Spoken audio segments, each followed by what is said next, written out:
Assalamualaikum warahmatullahi ta'ala wabarakatuh. My name is Muhammad Kide bin Zuhairi.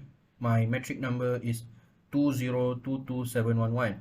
I'm from section 8 and I also from group 3 for subject ECON 1150 Microeconomics. In this video, me and my teammates will going to present about business and the cost of production. So let's begin.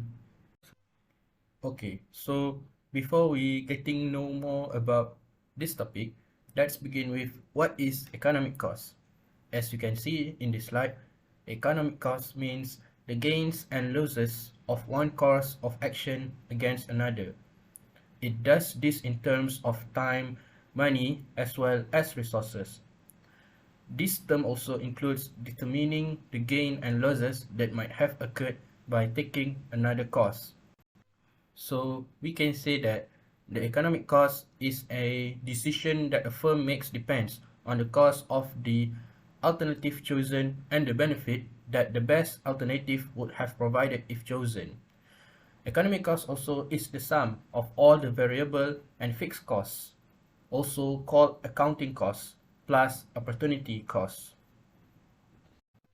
Alright, so now we move on to what is the meaning of explicit cost. Explicit cost means normal business costs that appear in the general ledger and directly affected a company's profitability. Explicit costs have clearly defined money amounts which flow through to the income statement. For instance, explicit costs include wages, lease payments, utilities, raw materials, and other direct costs. Okay, so now we move on to what is the meaning of implicit cost. Implicit cost means any cost that has already occurred but not necessarily shown or reported as a separate expense. It represents an opportunity cost that arises when a company uses internal resources towards a project without any explicit compensation for the utilization of resources. In other words, when a company allocates its resource, it always forgoes the ability to earn money off the use of the resources elsewhere. So there's no exchange of cash. So in a simple word, an implicit cost comes from the use of an asset rather than renting or buying it. Okay, so we already know about what is the meaning between normal, economic, and accounting profit. So let's take a look about what is the differences between economic and accounting profit. For the first one, economic profit is similar to accounting profit in that it deducts explicit costs from revenue. However, economic profit also includes the opportunity cost for taking one action against another in the period. Economic profit also is determined by economic principles, not by accounting principles. For accounting profit, it is also known as the net income for a company or the bottom line. It's the profit after various costs and expenses are subtracted from total revenue or total sales. As stipulated by generally accepted accounting principles GAAP, those costs include labor costs, raw materials, production costs and overhead, yet transportation costs. The second one is economic profit uses implicit costs, which are typically the cost of a company's resources. Economic profit is the profit from producing goods and services while factoring in the alternative uses of a company resources. For accounting profit, it is the amount of money left over after deducting the explicit cost of running the business. Explicit costs are merely the specific amounts that a company pays for those costs in the period, for instance, wages. Typically, accounting profit or net income is reported on a quarterly and annual and is used to measure the financial performance of a company. Okay, so now we move on to what is profit. Okay, so profit means the revenue that remain after all costs are paid. This cost it is include labor, materials, interest on debt, and taxes. Profit also is usually used when describing the activity of a business, but everyone with an income has profit. It's what's left over after paying the bills. So now we already know what is the meaning of profit. So let's move on to what is the meaning of economic profit. Okay, now the meaning of economic profit. So economic profit referred as extra profit or supernormal profit. It is the difference between total revenue earned by the company and the total cost, explicit as well as implicit. Explicit cost explained above is the operating cost incurred while conducting the business activities. Implicit cost is the opportunity cost. For instance, the option foregone by the firm while investing the money somewhere else or using some other option. Implicit cost is also known as implied or imputed cost, as I mentioned before this. So we can say that economic profit is used by the economists to measure the financial position of the company. Along with that, it helps in forecasting the future performance. It works as a yardstick in judging the efficiency and effectiveness of the company's profitability. Okay, the next one is accounting profit. Accounting profit means an actual profit earned by the company during a particular financial year. The profit is obtained by deducting the total explicit cost from total revenue.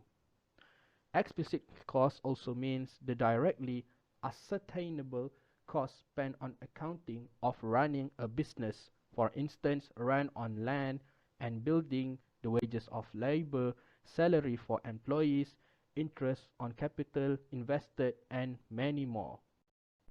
In other words, accounting profit also is also known as net income or the bottom line. It appears in the last line of the income statement and it is reported at the end of the financial year. This profit is the residual income left for the distribution to shareholders of the company. Alright, so now I'm going to explain about what is normal profit. Normal profit means the minimum amount of profit required by the entity for its perpetual succession. When the economic profit equals to zero, break-even point, as a result of the difference between the total revenue and the total cost, the normal profit arises. If the amount is greater, which is positive value, than zero, then the economic profit will arises.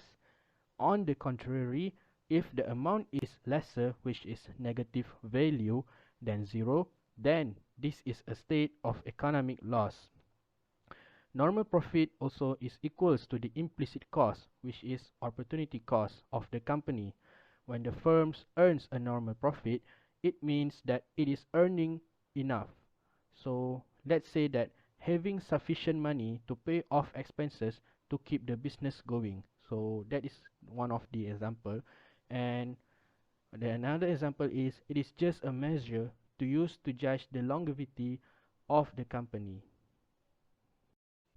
Okay, so we already know about what is the meaning between normal, economic, and accounting profit. So let's take a look about what is the differences between economic and accounting profit.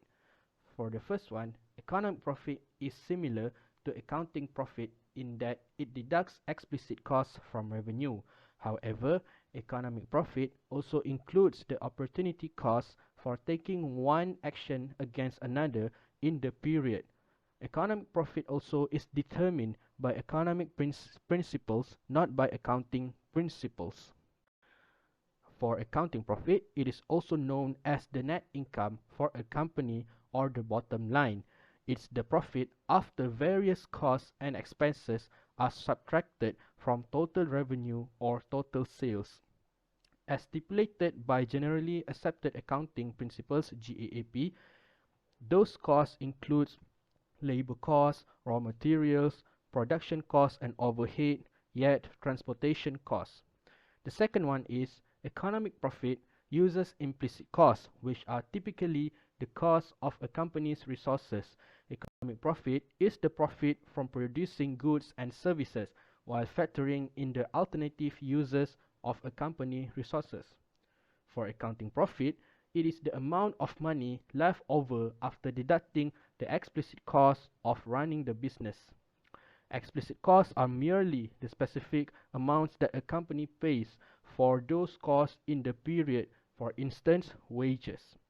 Typically, accounting profit or net income is reported on a quarterly and annual and is used to measure the financial performance of a company. Assalamualaikum everyone. The next part will covered by me Danisa about short-run production relationship.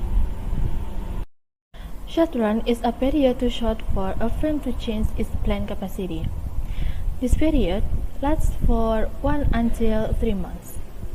Refers to the time frame in which the input of one or more productive agents is fixed. The cost of company generating a certain product are determined by the pricing of the required resources and the quantity of input required to achieve that output. There are two kinds of this period. The first one is fixed cost, like machine, factory, and land. In this cost, although you produce zero, you should pay it. And the second is variable cost, like labor, raw materials, and fuels. Here are the three important terms in this period. The first one is total product, total quantity or output. The second one is marginal product, the extra output or added product associated with adding a unit of variable resources. And the formula is delta Tp divided by delta L. And the last one is average product, also known as labor productivity output per labor input. And the formula is Tp divided by L. Now we move to law of diminishing return. When we add additional units of variable input to the fixed quantities of capital, the change in total output will grow at first and then fall. When the marginal product of labor begins to fall, this is referred to as diminishing returns to labor. This indicates that total production will increase at a decreased rate. In short-run period, total production has three phases. Phase 1, Tp increase, the fastest growing part. And phase 2, Tp maximum. And the phase 3, Tp decrease. Now we're talking about relationship between MP and Tp. You can also see on this graph that MP is equal to the slope of Tp. MP rises at first, but Tp gets steeper. As long as MP is greater than 0, Tp will go on rising as new workers are added. Next, we're talking about relationship between MP and AP. MP exceeds AP when AP increase. When MP less than AP, AP is decreased. But MP intersect with AP, AP is maximum. Hi, Assalamualaikum. I hope you will have a very good day today. So, I will continue with the short run production cost. Before we go deeper into this subtopic, I would like to say that I will use the example of mass production. So, what is the short run production cost? Short run production cost is contradicting to the long run production cost. Why? Because the short run is a fixed plant period. Meanwhile, the long run is a variable plant period. In the short run, resources associated with the firm's plant are fixed. However, other resources are variable. As a result, short run can be either fixed or variable. Here are some details on mass production. I have also attached my calculation for all those costs incurred in the mass production. Like I said, it is just an example. Let's see what cost that we have. First and foremost is the fixed cost. What is the fixed cost? Fixed cost is any cost that in total does not change when the firm changes its output. Fixed costs are associated with the existence of a firm's plant, and therefore the cost will still incur even though the output is zero. For example, if the producer produces zero mass, the fixed cost will still incur at the same amount when the producer producing 60 million pieces of mass, which are 4,300,000. The example of fixed mass such as rent payment of factory, interest on a loan that producer made, insurance premium that the company subscribed, the depreciation and property tax. The next one is variable cost. What is the variable cost? Variable cost will increase when the firm increase its output and will decrease when the firm reduce its output. We have to note that the increase in variable cost associated with an additional 1 unit increase in output is not equal. As production begins, the variable cost will for a time increase by a decreasing amount. For example, suppose the producer increased the production from 40 million to 60 million pieces of mass. The raw materials such as fabric, filter, earlobe, too, as well as labor. That's why you can see the graph is rise gradually. The last one is the total cost.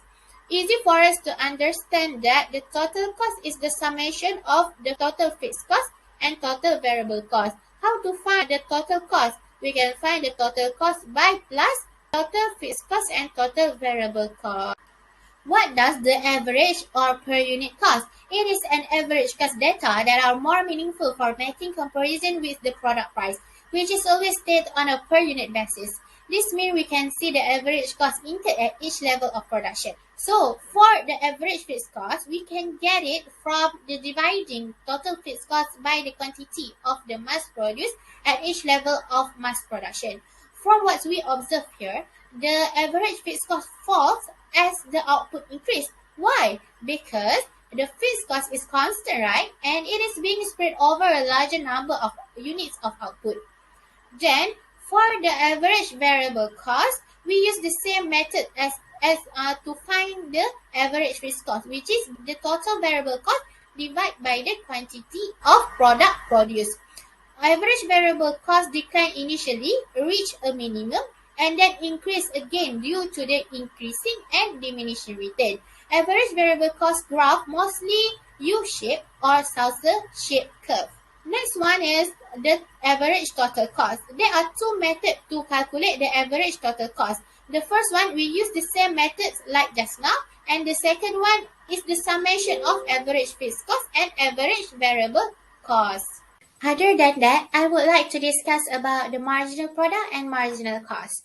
Marginal product measure how many additional units will be produced by adding 1 unit of input like the raw materials, labor, and overhead. The marginal product curve indicates the incremental change in output at each level of a variable input. For example, how many pieces of mass that the firm could generate from adding 1 more labor.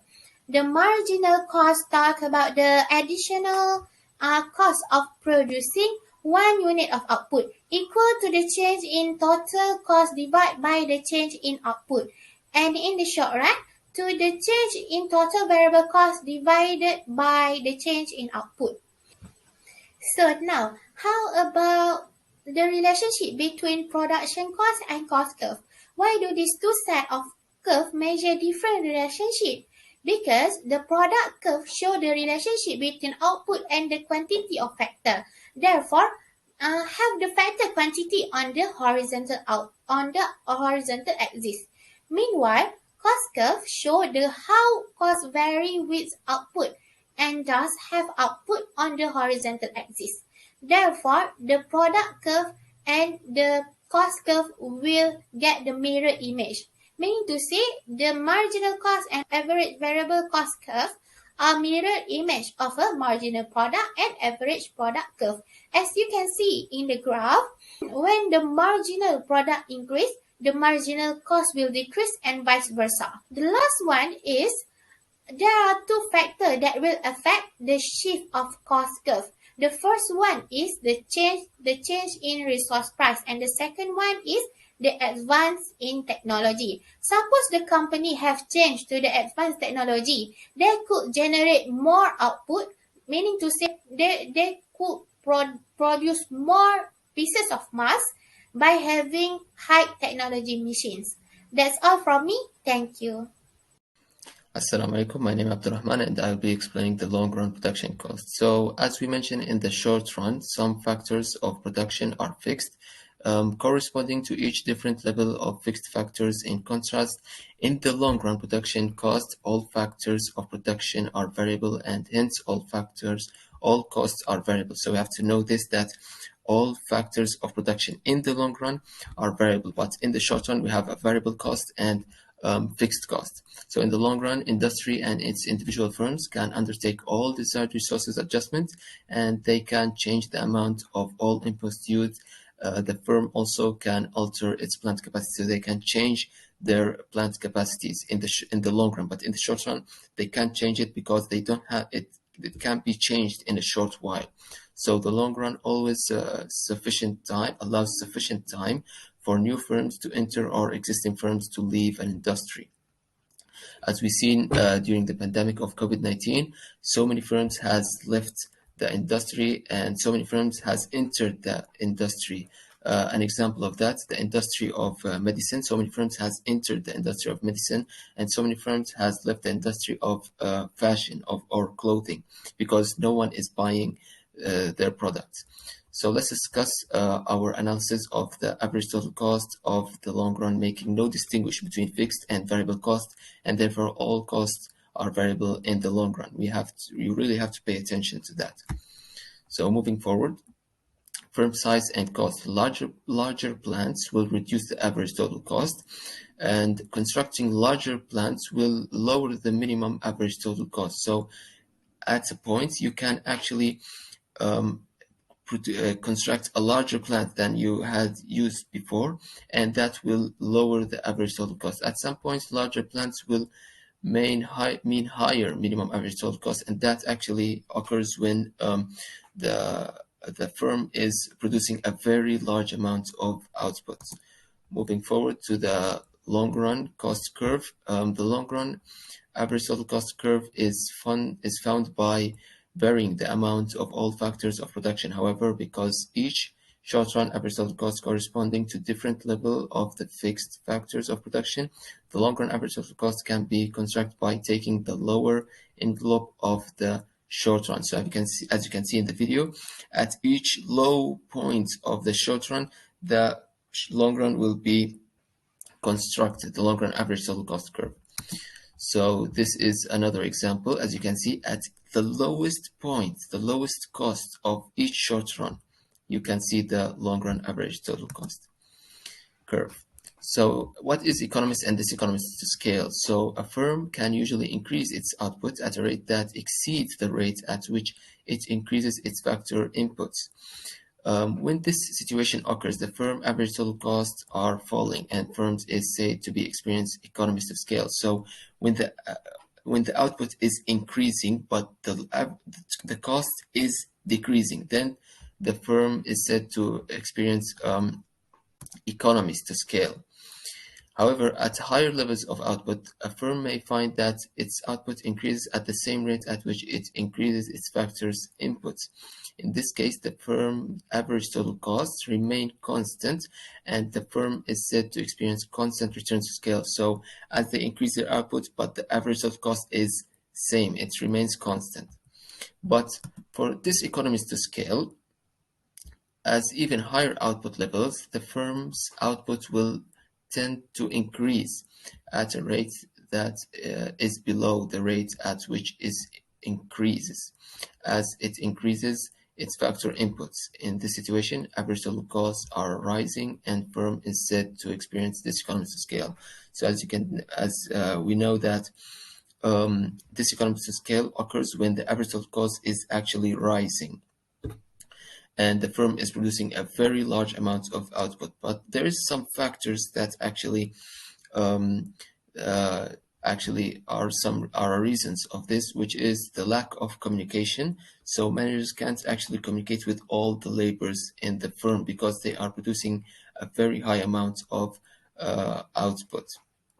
Also, for economies to scale, there's a lot of factors that actually contribute to for the firm to experience economies to scale, such as labor specialization, efficiency of if we go back at this economies of scale, we can labor specialization, marginal specialization, efficient capital. All these factors actually contribute to lower average total costs for economies to scale. So as you can see here the economies and this economies of scale. This is the graph. It's you can see it's taken from the long run average total cost. And there is a point here where it said minimum efficient scale. So what is a minimum efficient scale? Minimum efficient scale, the firm minimum efficient scale is the level of output at which economies of scale and end. So at when the end of the economies of scale, that point is the minimum efficient scale and concentrated to scale begin. So as we've seen before in the figure, the point of the minimum efficient scale. And here is a difference between the short run and the long run. Short run, fixed costs are already paid, as we mentioned before, and in the long run, there will be no fixed costs. They are all variable. And in the short run, firms can shut down but cannot fully exit. So they can shut down. They are not producing. They have zero output, but they are still considered in the industry. They cannot leave because they have some costs that they already paid.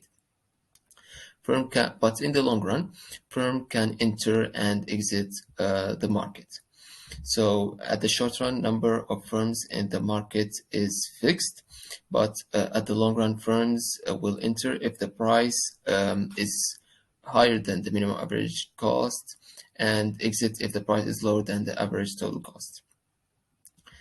And at the short run, the firm will produce if price is equal or lower than the minimum average variable cost, and at the long run, the price equals to the minimum average total cost. Profit equals to zero if all firms are identical. You have to know that price equals to the minimum average total cost and profit equals to zero if all firms are identical. So thank you for watching, and we'll move on to the second part of this topic. Applications and illustrations. The business world offers many examples relating to short-run costs, economies of scale, and minimum efficient scale. Let's have a look at few. The doubling of the price of corn. The price of corn has more than doubled in recent years for the various reasons given below. Sharp increase in the production of ethanol. Government offered a large subsidy to ethanol producers. Ethanol can be blended with traditional gasoline. More and more corn were converted to ethanol. Successful startup firms. The United States economy has greatly benefited over past several decades from the explosive growth of scores of highly successful startup firms. These firms reduce their costs by moving from higher to lower points on their short-run cost curves and by downward and to the right shifts of their short-run cost curves via economics of scale. Example of the companies: Intel, Starbucks, Dell, Google. The major source of cost saving is their ability to spread huge product development and advertisement costs over a larger number of units of output. After starting up, such firms experience declining average total cost over the years or even decades for them to eventually reach their respective MES. Applications